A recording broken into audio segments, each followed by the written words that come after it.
Did I scare you?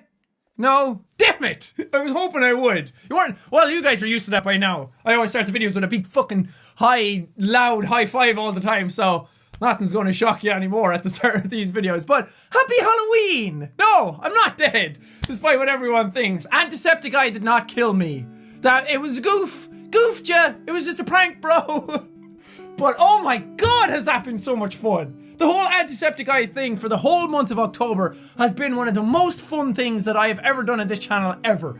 It has been an absolute blast and an absolute joy to create videos and see how the community has taken this and just how it has snowballed into what it has become. Oh my god, was it exciting. I fucking love doing it, and I even thought about, like, this video was delayed now because I wanted to, like, just freak people out a tiny bit more, but I even thought about not uploading a second video at all today. But I wanted to make a video just explaining what the hell has been going on, because I know a lot of you have no idea what's going on, and you probably still have no idea even watching this. So the whole Jacksepticeye thing was a character that people created online a while ago, like character artists and Tumblr posts and these different types of things. People just went ahead and made like an anti-Jack character, the opposite of me, the dark version of me, so to speak. Even though antiseptic is supposed to be a good thing that kills like bacteria or whatever. So there's some sort of irony in there, people saying, does that mean Jack's the bad one and Jacksepticeye is the good one? For October, for the Halloween month, I've wanted to do something for the longest time. I've had this idea for years that I wanted to do something for Halloween, more so than just doing like spooky games or dressing up silly, because that's what I kind of did last year and doing the pumpkin carving thing. So I wanted to revisit that a year later to see what it was like, and then just flip it on its head and freak people out that they weren't expecting something. Well, some of you were definitely expecting it from the build-up that's been going on, but it was a character that people created, so I wanted to bring that into the channel a bit more, and especially for the FNAF videos, because FNAF videos are stuff that I've wanted to do something staticky and progressive and evolutionary for the longest time, especially since around like FNAF 3 I've wanted to do this, where static things start happening in the game, because this is what FNAF is all about. It's about staticky weird things happening, white noise, fuzzy cameras, and then the characters are all of a sudden like in a different location, and snappy weird like animatronic movements were really, really cool to me. So I wanted to do something like with the face cam, or to make like the Jack cam freak out or whatever. So the two things align perfectly. So the idea of wanting to do something for Halloween, I wanted to do, because I love horror stuff. I absolutely adore anything horror, and I also love, I'm a huge fan, my favorite kind of stories are like time travel stories or foreshadowed stories. So you go back like an episode before, you're like, oh my god, that was foreshadowed here. And that's why time travel stuff works really well, like some of the Gravity Falls episodes with Blendin Blandin, and the Futurama movie where Bender goes back in time, and you see a lot of actually a lot of Futurama stuff has little Easter eggs here and there that you don't realize until seasons later, and then you go back to the first season, you're like, what the hell, that was foreshadowed all this time? So I love stuff like that. So I've always wanted to do something like that on the channel, like an Easter egg hunt kind of thing. While the idea was mine, the execution of it was all Robin. My editor, if you don't know, you should go thank him, because he absolutely knocked it out of the park with this type of stuff. Like, I came to him with the ideas and what to do and everything, but I had no idea how to implement it. I didn't know how it was going to work, but he went away and he worked like super hard at it, and he created the results that you saw. I did have to give him like the anti-clips, like, and it was so funny because I had to sit down and be like, okay, Auntie's gonna do this thing now, and like do these types of things on my own, and it was so funny looking at the clips because I would laugh out loud after doing them. But then he implemented them flawlessly into the videos, and I couldn't be more happy because I didn't know where certain parts of them would show up. Obviously I did, because there were certain sections where I kind of told him like, put an Auntie moment in here. But there was other sections then when he came back to me and he would show me the video and he'd tell me where the timestamps were for all the anti-moments, and I was just floored by it. It was so damn cool, and that guy has so much editing talent, and it's been so fun sitting down and calling with him and hashing out certain ideas and figuring out how this whole thing was going to end. Sorry if it didn't live up to your expectations, but it was very, very hard to end it in a satisfying manner, because I didn't want to create Auntie as like a fully formed character and give him an entire video on his own, because it ruins the mystery of it. Because the whole idea was that the community created this character, and everyone had a different interpretation of what that character was. And then if I came in and was like, oh yes, he talks like this kind of thing, that kind of sounded like Papyrus. Going back to Undertale as well, like certain people see a certain, or hear a certain voice for those characters, and then seeing, like if Toby Fox turned around and gave them actual voices, then it would be like, oh man, that's not how I heard them. So if I did a fully formed anti-character for an entire episode, then people would be forced to draw or reference it in that fashion the way I did it, and I didn't want that.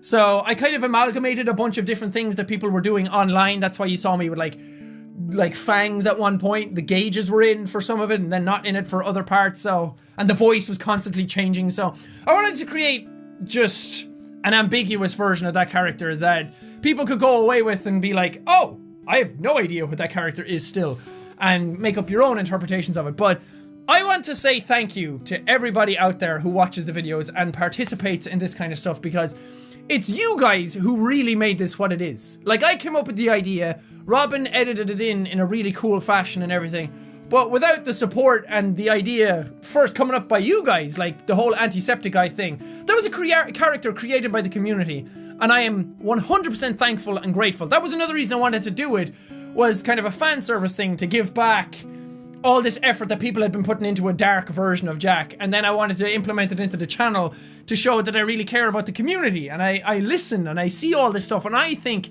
it's super cool.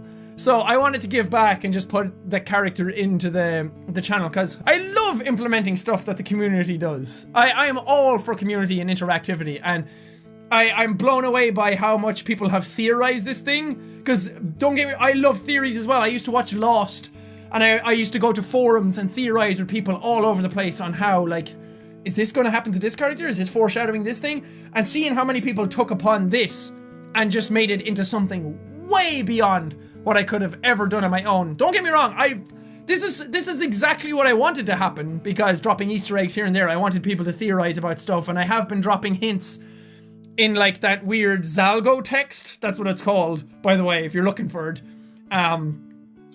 I've been leaving hints here and there at the bottoms of descriptions of videos, and then I was posting on social media and I was answering comments and all that, like taking on the anti-character and putting stuff in the thumbnails, and then the titles of all the FNAF videos were kind of hints as to what was happening. The bio on my Twitter and my Tumblr had changed, and the icons had all changed, so it was all foreshadowing, and it was all building up to this like finale thing that was going to happen. And again, just to give the community something fun to do. And it was so much fun for me to do as well. As soon as I posted anything, it was just, I would sit there and I'd refresh to see how many people were like talking about this new thing that I did, and then people would pick up on stuff super fast, and it blew me away. Even when I was trying to be super cryptic, people got it, and then all the stuff I was posting in the description wasn't in order, and then somebody went away and put it all canonically and made like a full sentence out of it, and I was like, oh my god, I didn't think they were going to get that. And like in my Twitter profile picture, I had hello backwards in the corner, and I didn't think people were going to see that, and like 2 minutes after I posted it, people had already deciphered it. Oh, it was so much fun. Thank you so much for making this one of the most fun months on the channel ever. I fucking love you guys. Like, I've been part of these things, as I've said before, these theory subjects, and like being part of the Undertale stuff and theorizing about what was stuff that was going on in that game, and about Gaster and all these different types of things. So to be able to create one of my own that people were able to go ahead and theorize about is just the biggest honor ever. And I'm so glad that I was able to do that. Thank you for allowing me to do that, and thank you for going along with it and just making it so damn fun to do. It made me so excited to record videos all the time and doing horror games, and knowing that like the little anti-moments that were going to be here and there, that people would love them and take them on board. It made me so excited, and I was so pumped to make videos, and I'm sad now that it's over. I'm not doing it beyond Halloween, by the way. That's why I'm making this vlog, because I wanted to explain it and then just get it out of the way, and then we'll progress on with normal videos from here on out. So the anti stuff isn't going to come in here and there. I mean, maybe for an Easter egg every now and then, but the way it was kind of just building up and up and up and up until the finale, and then now it's gone. Now it's all done. It was crazy too, because there was a lot of unintended side effects to a lot of things. Like when I did the Irish slang video, I had like a cold sore on my lip that had a bit of dried blood on it from like my lip cracking earlier that day. And then there was a load of people in the comments who were like, oh my god, his lip is bleeding. And Auntie's coming through. And like, that wasn't intentional at all. So then I was like, you know what? Let's take that idea and work upon it. So that's where the idea of all the fake blood came up, and like blood dripping from my eyes and everything, like it was getting worse. So there was very much a lot of back and forth like that. And reading the stuff online, I was trying to incorporate where everyone was going with it. There were some threads that people were coming upon, like at the same time, like, oh, Auntie's going to kill Jack, I think, or Auntie's going to take over Jack. So I was like, okay, let's work that in. So there was a lot of stuff that I was trying to work in that you guys were creating, because I wanted to make this like a really cool thing for all of you. Because again, you were the ones that helped create this character and theorized about it, and were making it like beyond what I could have. So I wanted to give back. I love this community so much. I love doing YouTube. I have so much passion and energy for this all the time, and this just like amped that way beyond.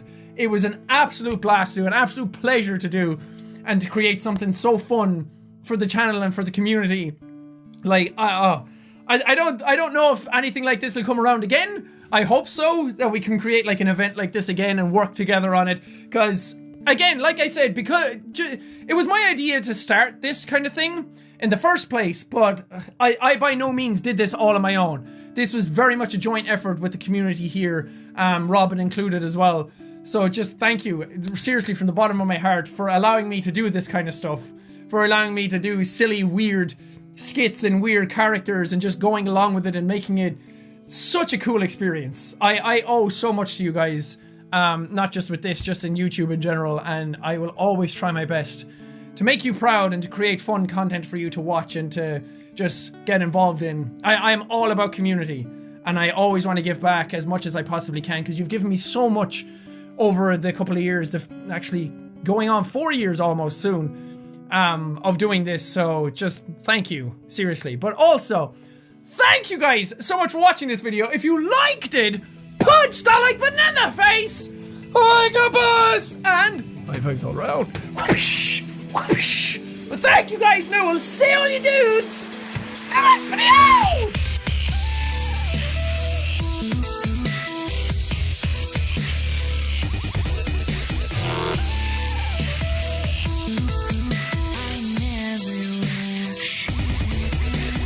Don't worry, you don't have to worry about spooks coming out of nowhere anymore. It's done, we're good.